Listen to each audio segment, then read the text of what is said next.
All right. So the three sizes are a 32 fluid ounce. Oops.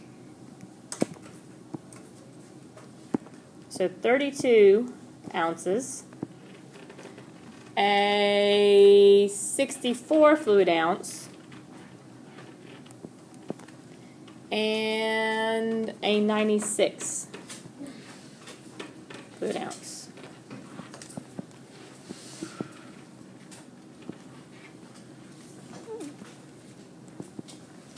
Now, the prices of each of those are $1.99 for the 32,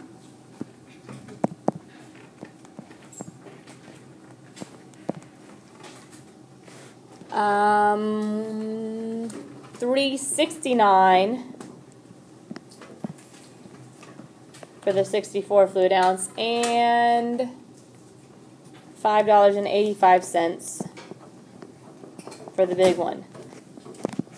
Now, the reason we find a unit rate here is if you were comparing the price on these, you can't just say, oh, well, the 32 ounce is the better deal because it's cheaper. Well, yeah, but it's also less juice, right?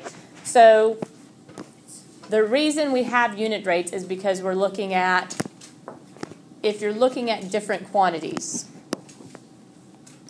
and different prices, you can't really compare them as is, okay? Because, yeah, this one you get more orange juice, but it also costs more money. This one you get the least amount of orange juice, but it costs the least amount of money. This one has the middle amount of orange juice and it has the middle price. So just looking at it, it's really hard to tell which one is actually giving you more for your money. So a unit rate here helps you determine how much you're getting for your money. Like I said, price should always go where? On the top. And this is probably why some of you might have had a problem with this one, because you don't know that. But you really want to look at it at the price per ounce. So I would want to do, for the top number, I would do $1.99 divided by 32. For the next one, I would do $3.69 divided by 64. And for the bottom one, I would do $5.85 divided by 96. So if I do this, $1.99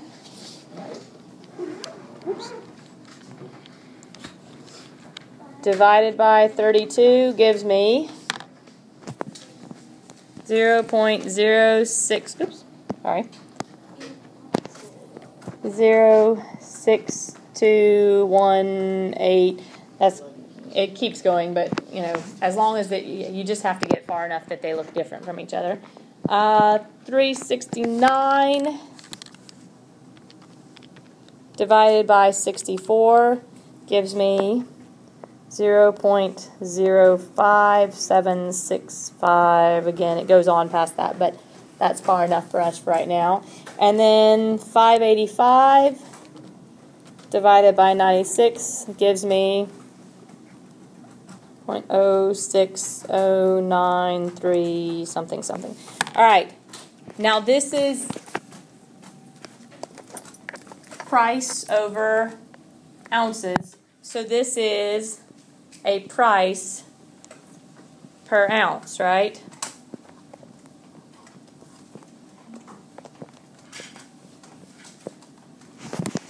So do you want to pay more or less money per ounce?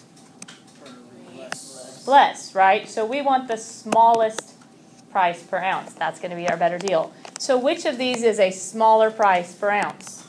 64. The 64 right here. Now if you round them, then they're each about 6 cents per ounce, right? But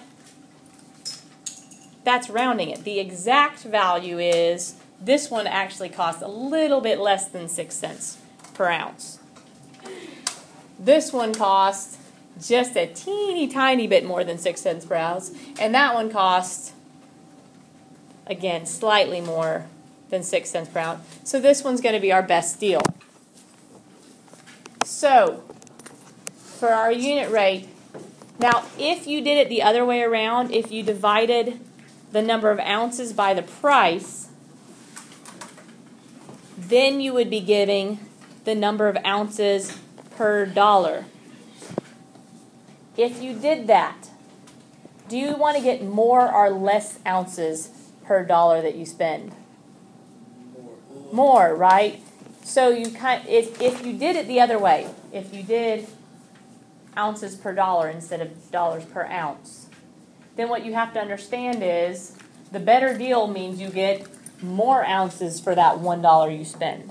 So you could do it the other way around. You could do 32 divided by 1.99 and 64 divided by 3.69 and 96 divided by 5.85.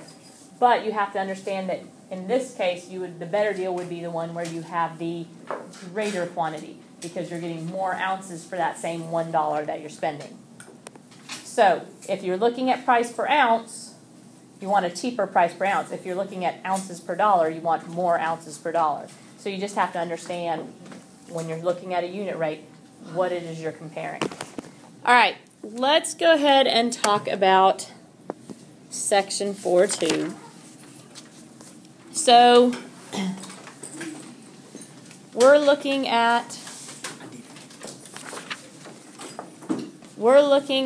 proportions. So let's talk for just a second about what is a proportion.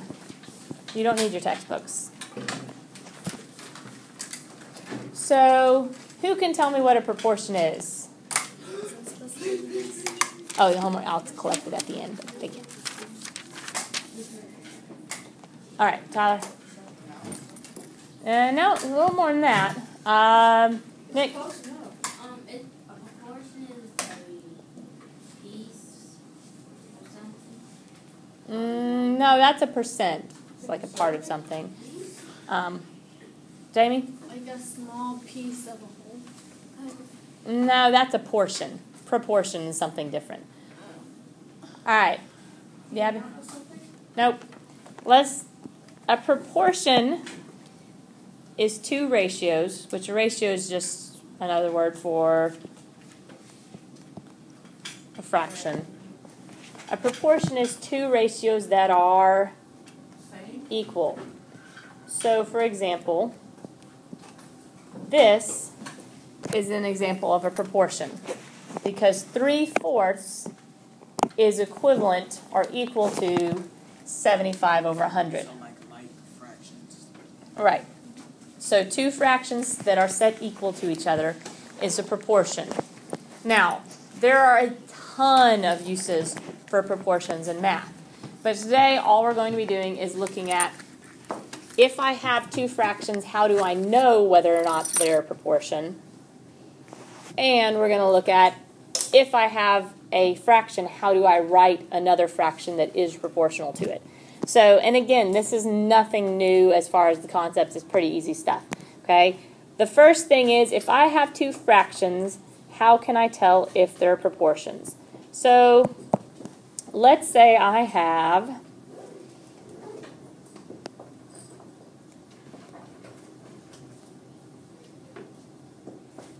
and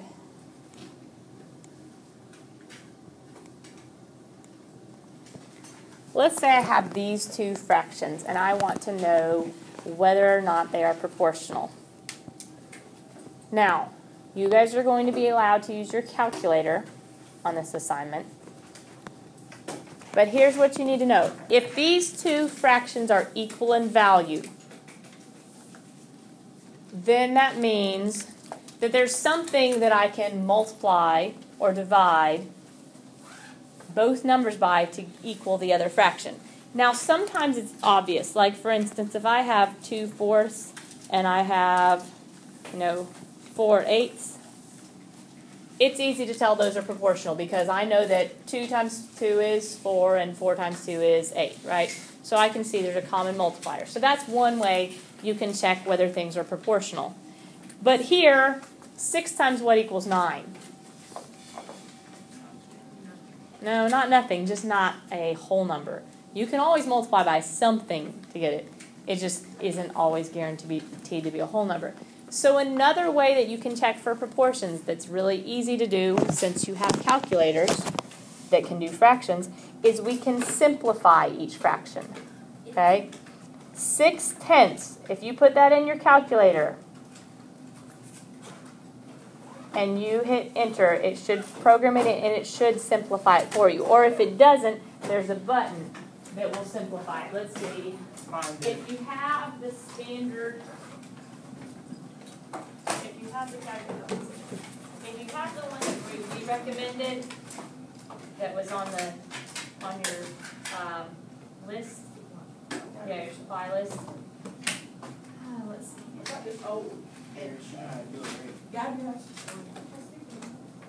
Super old. Yeah, if you have the one that's on the supply list and you just put in 6, fraction button 10 and hit enter, it will simplify it just like that. Okay?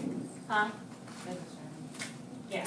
So 6/10 simplifies to 3/5. And if you do 9/15 and simplify it, also 3/5. Well, obviously 3/5 equals 3/5, which means 6/10 equals 9/15. So these, yes, they are proportional, right? So, easy way to check if you have a scientific calculator whether two fractions are proportional, just simplify both of them. If they do not simplify out to be the same fraction, then they're not proportional, because that means there's nothing that you can multiply one by in order to get the other. Now, if you wondered what you can multiply 6 by to get 9, 6, if you in your calculator do 6 times 1.5, so 6 times 1.5 you can do if you don't want to mess with the fraction part there. 6 times 1.5 is what? 9. What's 10 times 1.5? Right, so I can multiply both 6 and 10 by 1.5 and I'll get 9/15. So if they're equivalent, there's always something you can multiply by, but it's not always a whole number, so just simplifying the fraction is usually a really nice, easy way to double check.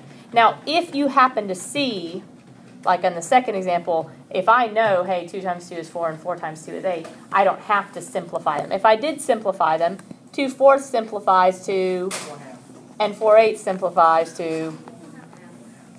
So if you can always simplify them, that's always an option. But you don't have to if you automatically see, oh, hey, I know that I'm just doubling that fraction to get the next one. Well, then, yeah, obviously they're the same fraction then. So if the two fractions equal the same thing, then they're proportional. So if they simplify to the same fraction, they're proportional, or if you have a common multiplier that I can multiply numerator and denominator by to get the other one, then they're proportional. Now, if I want to write a proportion, let's say I have a fraction like 3/8, and I want to write a proportion. What would be a fraction that is proportional with 3/8? Nick? 6/16. 6/16. How do you know that's proportional? Right. Just like we can test if it's proportional by if you can multiply or divide the top and bottom by the same thing. If I take a fraction and multiply the top and bottom number by the same thing, the resulting fraction will be proportional. So when it asks you to write a proportion, all you have to do is either multiply the top and bottom number by the same thing, or, yeah, like I said, this is just review concepts, or if they have a common factor, like say you have 5/15, I can still multiply it. I can do times 2 and get 10/30. Or if you see a common factor, you can also divide by the same thing on top and bottom.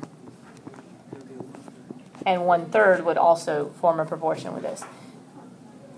On the questions that ask you to write a proportion, how many answers are there? Correct answers. How many numbers are there in the world? Unstoppable. Okay, what do we call that? Unstoppable. Oh, there we go. Infinity. There are infinite numbers that I could multiply the top and bottom number by, right? which means there's an infinite number of correct answers. So this is not like, oh no, the book says that the answer is 10/30 and I didn't get 10/30, so I got it wrong. No. As long as you multiply the top and the bottom number by the same number, any number, okay, multiply them both by 10, multiply them both by 20, multiply them both by 2, multiply them both by 7. As long as you multiply the top and the bottom, the numerator and the denominator, by the same thing, then you're creating a fraction that is proportional. So, all you need to do for the homework tonight is check whether things are proportional. How do you do that? Simplify both fractions. If they simplify to the same thing, they're proportional. And you have to write a proportion. How do you do that? Right. Multiply or divide the top and bottom by the same thing. Yes, turn your homework